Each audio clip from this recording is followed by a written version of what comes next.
श्रीपाद राजम शरणम प्रपद्ये अध्याय दुसरा सिद्ध योग्यांचे दर्शन विचित्रपुरीचा वृत्तांत. मी मरुतमल्ली या पुण्यस्थळी घडलेल्या रोमहर्षक अनुभवाचे मनन करीत श्रीपाद श्रीवल्लभ स्वामींचे स्मरण करीत पुढील प्रवासाला आरंभ केला.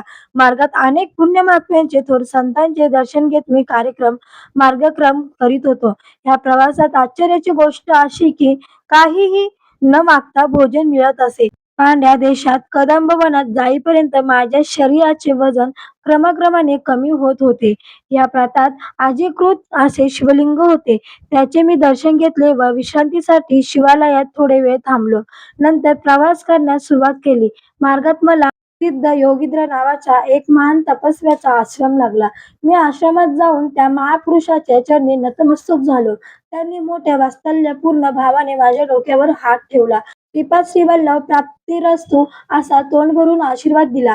त्यांच्या चरणस्पर्शाने माझे शरीर कासवाप्रमाणे हलके वाटू लागले. हे महायोगी मला म्हणाले, तू दर्शन घेतलेले हे शिवलिंग अत्यंत जागृत आहे. त्यांची कथा सुद्धा मोठी रंजक आहे. देवेंद्राने आपल्या सामर्थ्याने अनेक राक्षसांना मारून टाकले, परंतु त्यांच्यातील एक राक्षस पळून गेला व त्याने महादेवाची तपस्या करण्यास सुरुवात केली. तो ध्यानस्थ असताना इंद्राने त्या राक्षसास निर्दयाने ठार केले. त्यांच्या हत्येमुळे इंद्राचे सारे तेज लोप पावले व तो निस्तेज दिसू लागला. या पापाचे शालन करण्यासाठी त्याने अनेक तीर्थांचे दर्शन घेतले. पांड्या देशातील कदंब वनात तो आला आणि काय आश्चर्य, तेथील शिवलिंगाच्या प्रभावामुळे तो पूर्वीसारखा कांतिमान तेजस्वी दिसू लागला.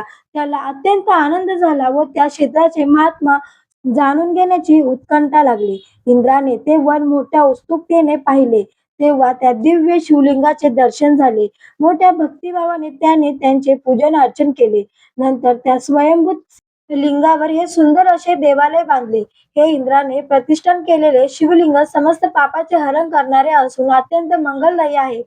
पुण्यवंतांना श्री दत्तप्रभूंच्या भक्तांना विनासाया याचे दर्शन घडले. मी त्या महायोग्याचे हे वक्तव्य ऐकून अत्यंत रोमांचकित झालो होतो. मोठ्या श्रद्धाभावाने त्यांचे चरणकमळी मी नमस्कार केला.